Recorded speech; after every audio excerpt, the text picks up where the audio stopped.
So now you can kind of go like this. You guys, here's how I'm gonna have you do your ellipses for this project. Kind of guesstimate, say, okay, well, if this is my major, and that would make that, hey, look at this. You see how that makes some sense? Same thing here, if I go a little bit inside, but it looks like, hey, I can hit that point, and I can draw this quadrant, if I make it symmetrical.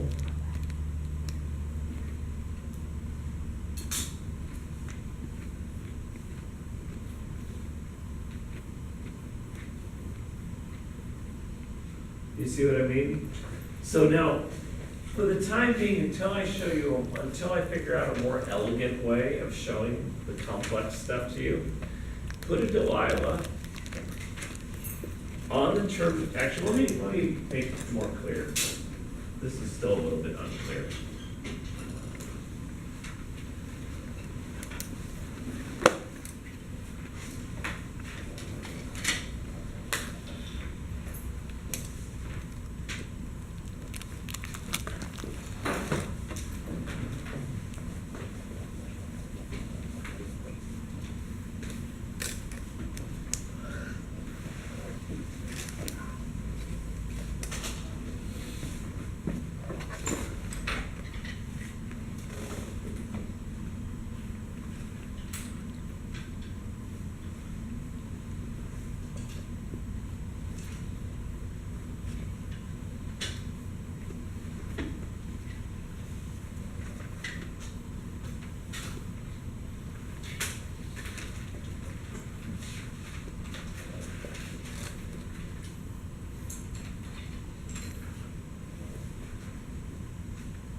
Bear with me for just a second.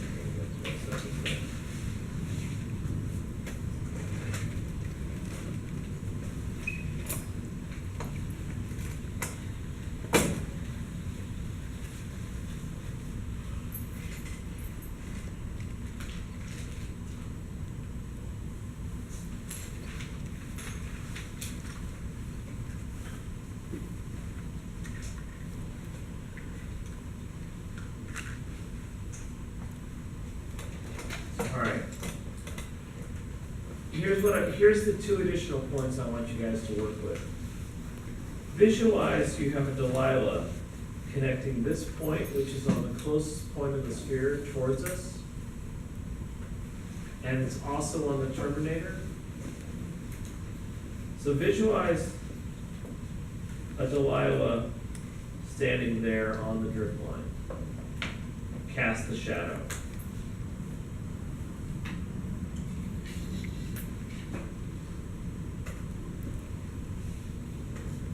Okay. So basically what we're doing is this. You guys take a look.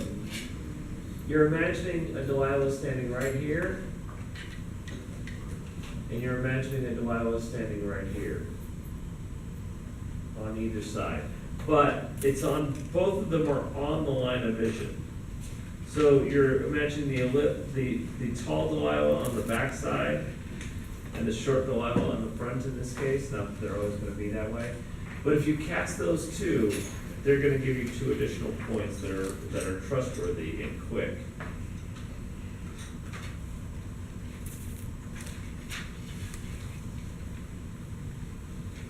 And then if you use the other things that we've done with the bounding box and everything, you should have a fair, I mean, again, you guys need a believable ellipse.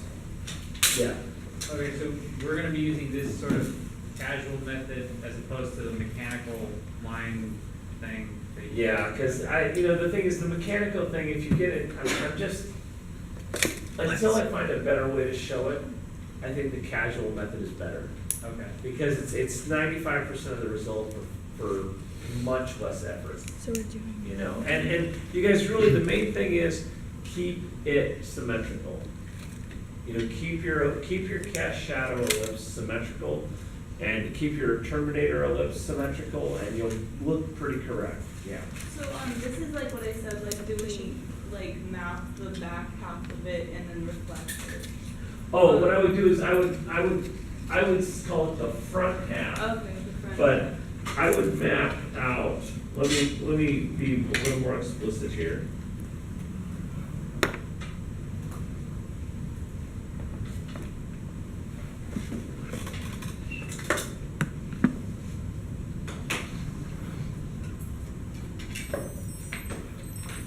So if that's your bounding box, you guys, I would map out this quadrant here.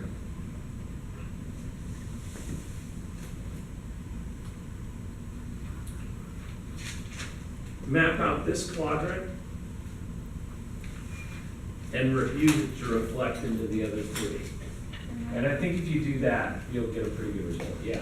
So if we were like really feeling ambitious and wanted to make the shadow go up onto a wall, would you recommend that we like kind of locate where the rad would be on the wall? And Yes, then map it? precisely, that's precise.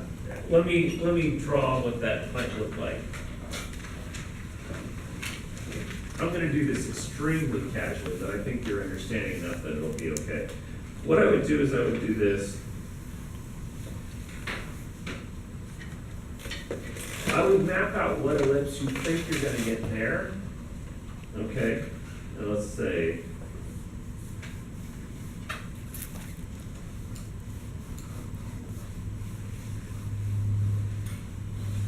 that would be something like that.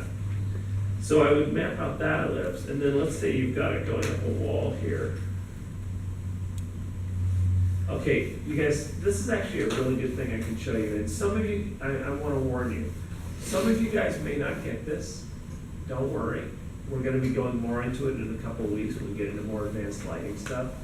But if you understand it now, you're that much better, you're that much further along, so don't worry about it. So let's say we put in this wall here, and all that stuff exists, and we just put in the wall. Here's my light source, here's my radiation point. How do I find the radiation point for the wall? Here's what I do.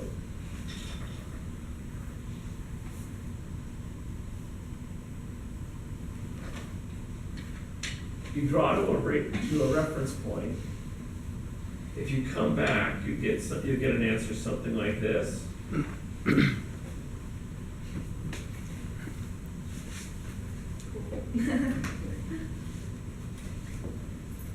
Does that make sense?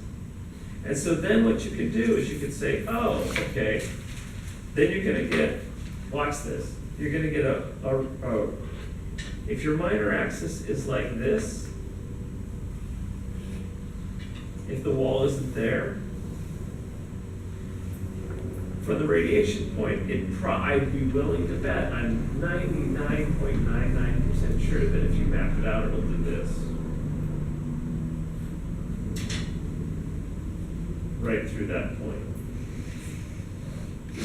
So that if I had it off to the side here, like let's say, let me do this a little bit. Yeah. Sorry. So would you find the, so that's for the major axis on the wall, right? Yeah. So then you'd find the minor axis by going, like, connect the light source through the midpoint, and then that's where it would hit on the. Let me be underground. honest, hang on a second, let me be honest about something. I'm totally improvising this right now, but this is what's going through my head as I'm looking at this. I would look at this and I would map a drip line onto the wall probably, like saying, okay, if this is the spot on the wall directly, directly opposite the sphere. The shadow of the center of the sphere is gonna be there. Yeah, yeah. And then I would imagine, well, this is almost circular. So it's probably a very fat ellipse. And I would probably sketch it. Oh wait, it has to go through that point even, so it has to kind of connect to here. So what I'd probably do, oh, I'd probably do that. Well, no, that's not quite right. Hang on a second, there's something fucked up there. Something isn't right about this. And I'm not sure what it is. It looks like your shadow's casting on the wall as if the light was like on the ground, but your Yeah. light source is up top. Well, see, that's the thing, is it should be centered around here, but then when I do something like that, maybe I need to thin up the ellipse. Oh, that's what it is. You guys, what it is the reason this may be circular, but I'm seeing the wall at a 30-degree angle, so it's gonna be elliptical. That's what the problem, but here's the thing, it will connect there and there. But this will be the visually apparent center of the ellipse, so it would be kind of like this. So the final thing to finish knocking it in, and then we'll take a break.